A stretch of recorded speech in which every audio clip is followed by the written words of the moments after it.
Global star Ram Charan నటించిన game changer movie release అయింది. అయితే ఈ మూవీకి మాత్రం మిక్స్డ్ టాక్ వస్తున్నట్టుగా తెలుస్తోంది. అయితే ఈ సినిమాలో రామ్ చరణ్ 3 పాత్రలో కనిపించారు. ఇది మూవీకి హైలైట్. ముఖ్యంగా కాలేజ్ యూత్ లుక్, మరొకటి డైనమిక్ ఐఏఎస్ గాను, మరొకటి తండ్రి పాత్రలో కనిపిస్తున్నారు. బిజీగా గడుపుతున్న లైఫ్ లో చిన్న బ్రేక్ తీసుకుని ఫ్యామిలీ మరియు ఫ్రెండ్స్ తో ఎంజాయ్ చేయాలి అనుకుంటున్నారా? అయితే వెంటనే ఆర్మీ వెకేషన్స్ ప్రైవేట్ లిమిటెడ్ ని సంప్రదించండి. వీరి దగ్గర సరికొత్త ఆఫర్స్ మరియు స్పెషల్ ప్యాకేజెస్ ఉన్నాయి. మరిన్ని డీటెయిల్స్ కోసం సంప్రదించండి 7997979960 అలాగే 61. అయితే ఈ మూడింటిలో ఐఏఎస్ పాత్ర మాత్రం ఈ మూవీకి టర్నింగ్ పాయింట్ అనే టాక్ కూడా వినిపిస్తోంది. గేమ్ చేంజర్ సినిమాకు డైరెక్టర్ శంకర్ దర్శకత్వం వహించారు. అదేవిధంగా కార్తిక్ సుబ్బరాజ్ కథ అందించారు.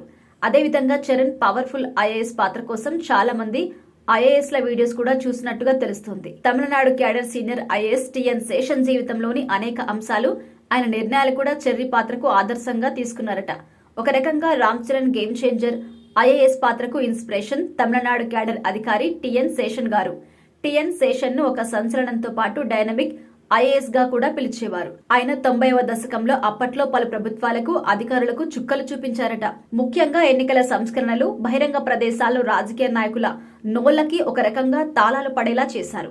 ఆయన సంచలన నిర్ణయాలు భరించలేని ప్రభుత్వాలను ఆయన్ను కొన్ని కేసులో కూడా ఇరికించాయి.